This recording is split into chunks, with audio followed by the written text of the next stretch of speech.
Senator Padilla, thank you so much for stopping by. Thank you for having me and for taking a real interest in this particular issue. It's an vital one for New Mexico. This issue yet has gone national. There was coverage in the New York Times of this bill that you sponsored that addresses what people are calling school lunch shaming. What is that? Well, at the end of the day, our children, the last thing they should be thinking about is maybe, their clothing or their socioeconomic status or how they're treated, differently, anywhere in the school, on the school grounds of any way, shape or form. And so what this piece of legislation does is basically levels the playing field, treats all children the same. It ensures that they have, food in their stomachs in the middle of the day, which is critical to them doing well in the second half of their school day. Today, children are treated very differently in the lunchroom if they don't have money to pay the lunchroom debt that they may have. And if they're 6 years old or 11 years old, they have no power. They have no way of actually resolving this matter. So what the legislation does is it resets the priorities and the focus of the school cafeteria personnel to get the children that might be in an economic downturn in their life through no fault of their own. And in this way, we're not punishing the child for the debt that maybe the parents or that somebody else is responsible for. And taking that motivation for the staff members at the school, getting the children on the free and reduced lunch programs. So also it creates a steady flow of income into the school rather than chasing down 5, 10, or 200. Some of these schools in New Mexico are very large now. I have a Jalisco Heritage Academy High School in my district, the largest high school in New Mexico, 2,800 kids. There might be 400 students with debt with the lunchroom. And so what this does is it creates more of a constant funding flow through federal subsidies to the school rather than chasing down the 5, 10, 20, whatever parents that might owe them money. None of that goes away with the legislation. The parents, the school can still collect on that debt. They can still make sure that that's taken care of that way. However, this just kind of corrects a wrong that has been going on for decades. What was happening to kids that you wanted to see stop? Well, a couple of things. So when I was growing up, I grew up in foster homes in the All Faiths Receiving Home for Homeless Children. They are a different focus now, but my sisters and I grew up there. And I can remember having to set down tables and chairs for the other kids to sit and have their lunch. I can remember at the end of the lunch hour, or each lunch hour, usually there were a couple of them, having to clean the tables myself, having to clean in the kitchen, just so that I would be given maybe a piece of bread and a piece of cheese for lunch. So the stigmatization and stigmatizing these children that way can possibly last with them for the rest of their lives. What this does is I really wanted to change that. So that's item number one, to not penalize the children. They have no control over that debt. Second is to take the focus off of the children's stomach and place it on their studies. We've had years here in New Mexico of 46% dropout rates from K through 12. If we truly want to turn around the New Mexico economy, we need to produce a better workforce. And therefore, grades and the performance in the school, those things are very important. And that's exactly what the second thing this is going to do. It's going to help the graduation rate in New Mexico exponentially when children don't have to think about their stomachs. And then the third thing that it's going to do is, it's going to make the schoolyard more of an even playing field. And that's really where a lot of the child's, personality and how they look at themselves and how they respect themselves and what they think about themselves for the future. So that's actually going to change the way maybe some of the students feel as well. So you don't want students even to be given, because I know some districts give kids, say, a cheese sandwich and a piece of fruit if they don't have any money in their account. You don't even want that. Well, no. I mean, every child should be set on the same playing field. If they're serving hot lunches in the lunchroom, every child should eat a hot lunch.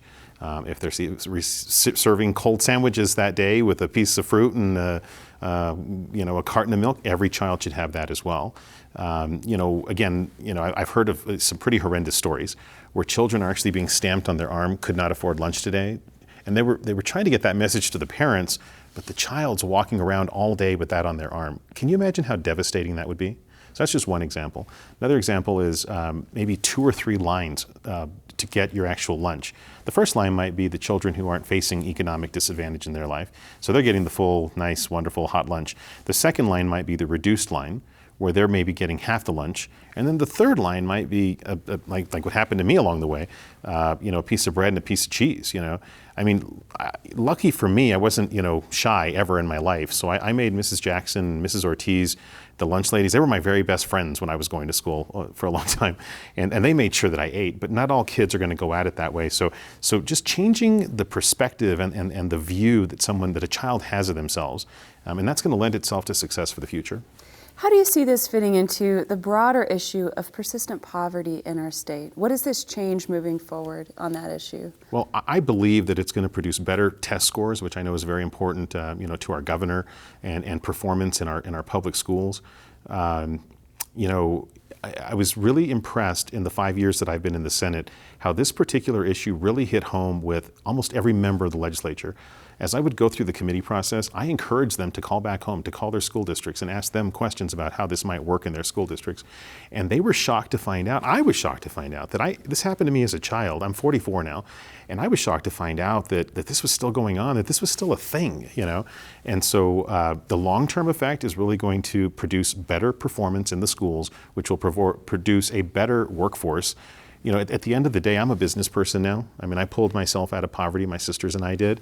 And as a business person, I'm really looking for two things. I'm looking for higher quality for my products and services and lower liability for my products and services. The tax incentives, credits, deductions, and all that stuff that we give away today to companies, those are very important, don't get me wrong. But what's most important to a company is a highly qualified workforce. And so this is one huge step. And by the way, this is a first in the nation. This has literally taken on a life of its own. I am shocked at how many inquiries I've had over this. I've been on the NBC Today program, the New York Times, Slate.com, Huffington Post, multiple newspapers all over the nation. I was on NPR this morning on this particular piece of legislation. This is still an issue, not just in New Mexico, but all over the country. But I think that if we can stamp this out here, it's one giant step to producing that better workforce, which will help to turn around the New Mexico economy. From a business perspective as well, does this create additional expenses for the schools in needing to help process free and reduced lunches, or is this something they're doing already? Well, they're already producing applications for free and reduced lunches. So let's just start there. That's already a process that's in place, has been in place for several decades. What they're doing today is, and this doesn't change, they're collecting on this debt. They're trying to find a creative way to get a hold of this money. But at the end of the day, some of these kids are just never going to be able to pay that debt. So instead of penalizing the child and perpetuating an issue and a problem in that child's life, the motivation of the staff at the school are going to be to get the child through the application process to get that free and reduced lunch payment, which is a federal subsidy that wouldn't hit the state budget at all. And while we don't want that to be the norm, forever, this is actually going to kind of reset that focus, in a couple of ways. And the other thing is, once you determine that the child can't pay that lunch, you can actually have a steady flow of income to the school because they're approved through the free and reduced lunch program. Somebody did ask me through the literally thousands of inquiries I've gotten over this piece of legislation. By the way, 20 states have reached out to us. We are the first in the nation. We're on a lot of lists, and we're not on a lot of really great lists, but this puts us at the top, of a very wonderful list of states that are wanting to do this. And they asked me, well, gosh, can somebody game the system? What if some parent just decides, there's free lunch, I don't want to pay for that anymore. Well, actually, they're going to be found out very easily because when they go through the application process, because now that's going to be the objective of the school cafeteria folk, not taking the warm lunch out of the child's hand and throwing it away and dealing with all of that. When they go through that application process, they have to produce various documents, and they'll be found out right away if they're trying to game the system. I've heard that some schools actually can do all the students. If they're over a certain threshold, they can have all the students on this program to make it easier and streamline that. Is that happening in New Mexico? That is happening. We do have some extreme pockets of poverty here in New Mexico. Along the border with Mexico, we have what are called colonias, and some of those schools, literally the entire school qualifies. So that step does, that does play into it. But if you're a school that doesn't have that, or you're in a school that's on the cusp of a large middle class, neighborhood that surrounds your school or whatever, that's a direct situation for students like this, because some kids are doing well, and I think that's wonderful and great, and I'm so happy for those families. But at the end of the day, why are we penalizing some of these kids for something they have no control over? What's next on this issue? Well, I do believe that I'm going to start working with our congressional delegation. I don't know why we wouldn't make this a law federally. I have literally heard from a little over 20 states, from Ohio to California to Texas. I just spoke to a woman up in Montana who used to live here in New Mexico. Texas is actually looking at a piece of legislation like this.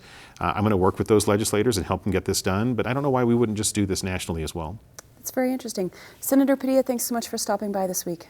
Thanks again for taking an interest in this subject.